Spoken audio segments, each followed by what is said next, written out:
Be me, Sylvia. 28. I live in a pretty big city, have a solid group of friends, and I'd say I have my life mostly together. I've always been someone who stands up for what's right. I don't let people walk all over me, and I'm not afraid to call out problematic behavior when I see it. My best friend Shane has been around forever, since we were kids, basically. He's always been the quiet one, the observer. I'm the talker. It's a dynamic that just works. He's my go-to person whenever I need to vent, especially about the absolute disaster that is modern dating. He's a guy, so he offers a useful, if sometimes frustratingly simplistic, perspective. Most of the time, he just listens, which is honestly what I need. Someone to just listen and validate that I'm not crazy. The world is. So, the other night, I had a date. Another one. I'd been talking to this guy on an app for a week or so. He seemed fine. Decent job, could spell properly, didn't have a fish in any of his pictures. The bar is on the floor, I know, but you have to start somewhere. We decided to meet for coffee.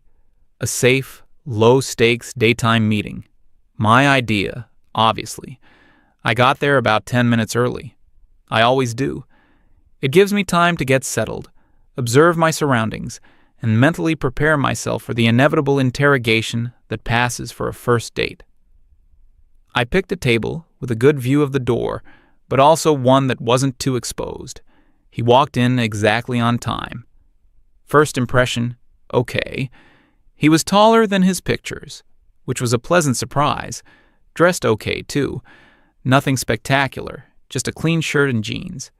Effort had been made, a minimal amount, but still. He saw me and smiled. It was a nice smile, I guess. He walked over to the table. "Sylvia?" he asked. I nodded. He went to shake my hand, which felt a little formal, a little corporate, a bit of a weird vibe, but I went with it. "Good to finally meet you," he said, sitting down. The first test, which I don't even consciously do anymore, is the immediate conversation. Does he ask about my day, or does he immediately start talking about himself? He asked how my week was going. Passed. Barely. I gave him a brief, edited version. Didn't want to overwhelm him with my actual life and passions right away. You have to ease them into it. He told me about his week. Something about a project at work. I sort of zoned out, just nodding and making affirmative noises. I was more focused on his body language, his tone. Was he confident or arrogant? Was he looking around the room? Or was he focused on me? He seemed focused enough. The waitress came over. He looked at me and asked what I wanted. I told him. And then he ordered for both of us. Okay, red flag number 1. A small one. Maybe a pale pink flag, but still. He didn't ask if I wanted him to order for me. He just did it. It's a subtle power play. It says, I am the man. I am in charge of this interaction. It's a subconscious thing most guys do, passed down through generations of patriarchal programming. I made a mental note of it. The conversation continued. It was fine. He asked about my hobbies. I told him about my hiking, my volunteer work. I framed the volunteer work in a way that would lead into my activism, a gentle opening for him to ask more. He didn't. He just said, "Oh, that's really cool. I should do more of that." Another mental note. He's either completely oblivious to social issues, or he's actively avoiding the topic because he knows his views are problematic. He started talking about a recent trip he took with his friends, camping or something. He told a story about them getting lost for a bit and having to use an actual compass. He was laughing about it, about his friend's terrible sense of direction. I just sat there, trying to figure out the subtext. Was this a story about male bonding? Was it a subtle brag about his rugged, outdoorsy skills? It felt performative. Sounds like a lot of testosterone in one place, I said, with a little laugh to soften it. He blinked. I guess. It was just a few of us. It was fun. He didn't get it. He didn't understand the critique. He just saw it as a fun story. This is what I'm dealing with. A complete lack of critical awareness. Our coffees arrived. The waitress put them down. He immediately reached for the sugar. He put 2 packets in his. I drink mine black. He didn't ask. He just assumed. Another tiny thing, but they all add up. The whole date is a process of gathering data points. I decided to steer the conversation toward something more substantial. So, what do you think about everything that's been going on in the news lately? I asked, keeping it vague on purpose. I wanted to see where his mind would go. He gave a non-committal shrug. It's a lot, isn't it? Hard to keep up. I try not to watch the news too much. It's pretty depressing. An avoidance tactic. Classic. He either doesn't care about the world, or he's afraid of saying the wrong thing. Both are signs of a weak character. I pushed a little. Well, I think it's important to stay informed, especially now. There are a lot of rights being threatened. His eyes glazed over a little bit.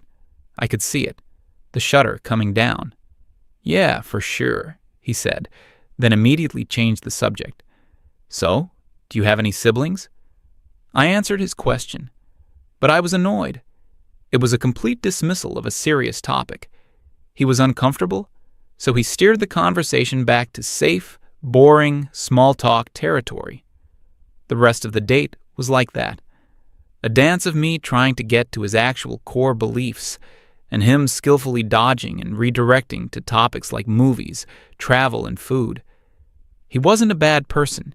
He wasn't rude or mean. He was just empty. A nicely packaged container with nothing inside. A product of a society that teaches men to be agreeable and non-confrontational on the surface, while their underlying privilege goes completely unexamined. The check came. He reached for it immediately. I've got this, he said with that same easy smile. Oh no, we can split it, I said. This is another test. If he insists, it's a control thing. Don't worry about it. My pleasure, he insisted, already pulling out his card. I let him, but my internal score sheet was filling up with red marks. He ordered for me. He paid for me. He was playing out the script, the provider, the man. It was all so predictable and exhausting. We walked out of the coffee shop. There was that awkward moment of, what now? He said, well, it was really great meeting you, Sylvia. You too, I lied. I'd love to do this again sometime, he said. I gave him a non-committal. Yeah, maybe. Text me. It's the soft rejection. It leaves the door open just enough that you don't seem like a jerk, but it gives them nothing to actually hold on to. It's a skill you learn after years of this nonsense. I walked away feeling drained, frustrated, not because he was a monster, but because he was so typical. He was the embodiment of everything I was fighting against, and he didn't even know it. He was a walking, talking example of blissful ignorance. The first thing I did was call Shane. He picked up on the second ring. How'd it go? An absolute wash. You free? I need to talk. We met at our usual spot, a quiet pub not far from my apartment. I got there, and he was already at a booth with a drink waiting for me. He knows my order. See, Shane is capable of listening and paying attention. It's not a gendered trait. It's about effort. I slid into the booth and immediately launched into my recap of the date. I told him everything. The handshake, the ordering for me, the way he dodged every serious topic, the story about his camping trip, the insistence on paying. It's like he was running a program, I explained. First Date Protocol 1.0. There was no real person there, just a series of pre-approved gestures and conversation topics designed to be as inoffensive as possible. Shane listened patiently, sipping his drink. He has this way of listening that makes you feel completely heard. He just nods, his eyes focused on you. It's why I can tell him anything. He just had no substance, I continued, and the subtle misogyny. It's always there. The assumption that he should lead the interaction, that he should pay. It's 2023. We're not living in the Mad Men era. I went on for a while, dissecting every moment, every word.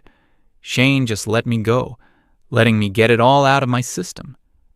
And the worst part, I said, is that he'll go home and tell his friends that the date went well. He'll think I'm interested. He has no idea that he failed every single test. I finally finished, taking a long drink.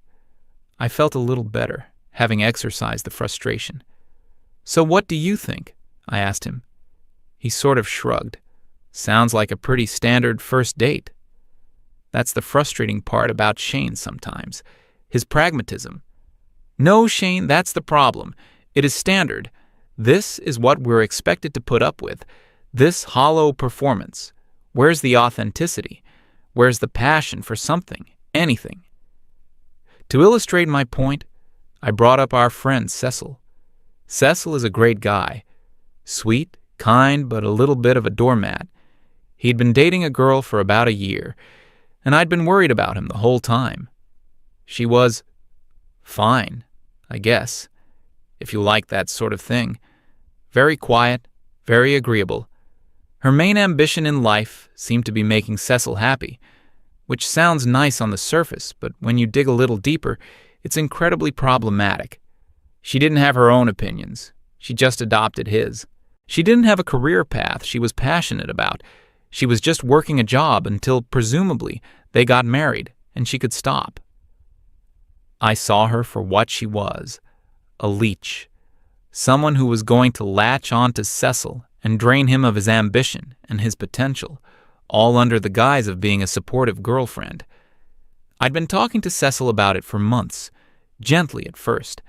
I'd ask him questions. What does she want to do with her life? What is she passionate about? Do you guys ever have, like, a real debate about anything? The answers were always vague. She's passionate about us. We don't really fight. I told Shane about the latest development with them. "You know how Cecil has been feeling stuck lately," I said. "Unmotivated? I finally got him to see that she's the source of it." A couple of weeks ago, Cecil had come to me, upset. He'd passed up a promotion at work because it would have required him to travel more. He said his girlfriend got really sad at the thought of him being away. She didn't tell him not to take it, but her whole demeanor was about how much she would miss him. It was emotional manipulation, pure and simple. I laid it out for him. "Cecil, she's holding you back. She's clipping your wings because she's afraid of you flying away. A real partner would push you to be your best self, even if it was hard for them." I told him how her desire for a simple domestic life was incompatible with his own long-term goals. He's a smart guy. He could go so far, but not with her as an anchor around his neck. I told all of this to Shane in the pub. "So, last week he finally did it," I said, a little proud of my friend for finding his strength. "He broke up with her." Shane's expression didn't change, but I saw something flicker in his eyes. "He's a wreck, obviously," I admitted. "He's heartbroken, but it's like ripping off a Band-Aid. It hurts now, but he'll be so much better off in the long run. He just needs to see it. I saved him from a future of quiet desperation." I leaned back in the booth, feeling like I had thoroughly and completely made my case. The dating pool is filled with hollow men like my date, and the women who are actually desirable to them are these retro wives in training who smother them into mediocrity. "It's a minefield," I concluded. "I'm navigating a minefield, and I'm the only one who seems to be wearing glasses." Shane was quiet for a long time after that. He just stared into his drink, swirling the ice around. I thought he was processing everything, connecting the dots between my awful date and Cecil's situation. Usually at this point, he'd say something like, "Yeah, that sucks," or "I see what you mean." Some small token of agreement. But he said nothing. The silence started to stretch out, and it became uncomfortable. I started to feel a little insecure. Did I say too much? Was I too harsh about Cecil's ex? No, I was just being honest. I was being a good friend. "What?" I finally asked, a little defensively. What are you thinking?" He looked up from his glass, and his eyes were different. Not angry, not sad, just tired, like a deep soul-level weariness. I'd never seen him look like that before. He took a deep breath. It felt like the air in the pub had suddenly gone still. Everything that had been a fun, righteous vent session a few minutes before suddenly felt heavy and serious. I had spent the last hour laying out my evidence for how broken the world was, how messed up men were, and how my own loneliness was a symptom of this larger cultural sickness. I was expecting him to agree with me, to be my ally. I needed him to tell me I was right.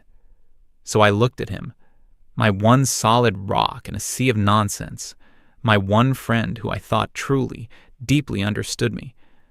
I felt this weird surge of vulnerability, this mix of anger and sadness about my life, my dating prospects, everything. My voice was a little smaller than I wanted it to be. "Honestly, Shane, why is it so hard? Why are all men either scared of me or just complete trash? What am I actually doing wrong?" The question hung in the air between us. For the first time, it wasn't just a rhetorical flourish to cap off a rant. I think I actually wanted an answer, a real one. Shane looked at me, and I could see him debating with himself.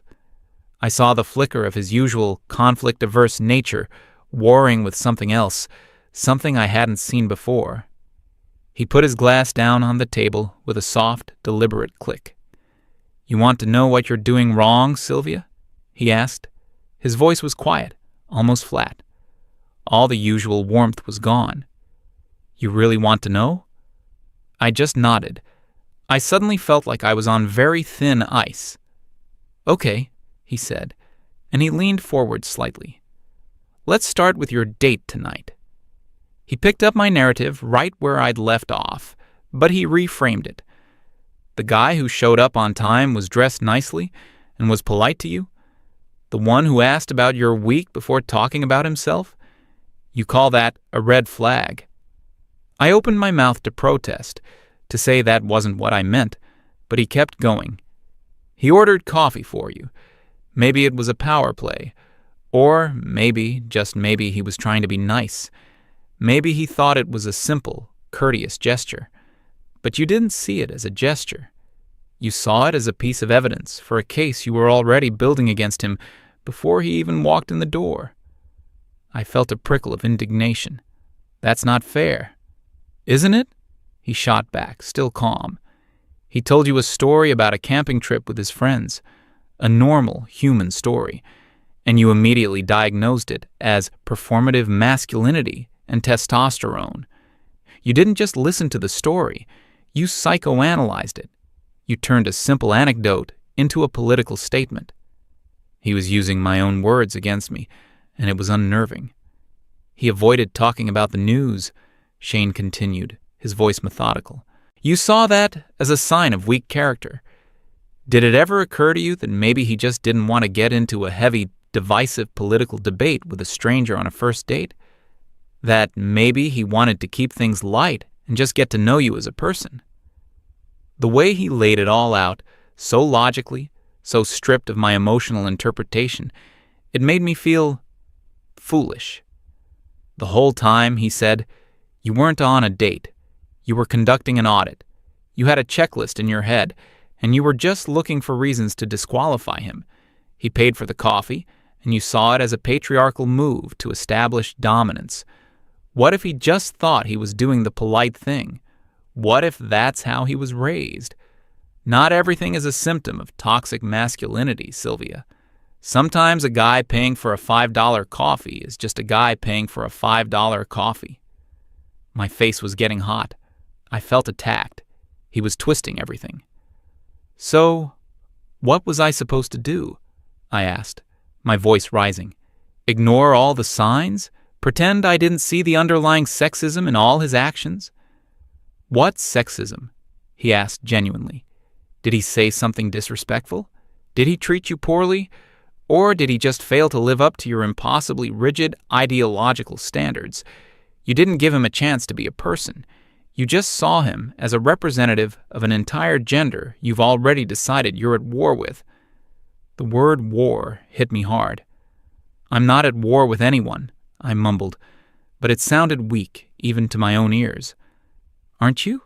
Shane said, his eyes not leaving mine.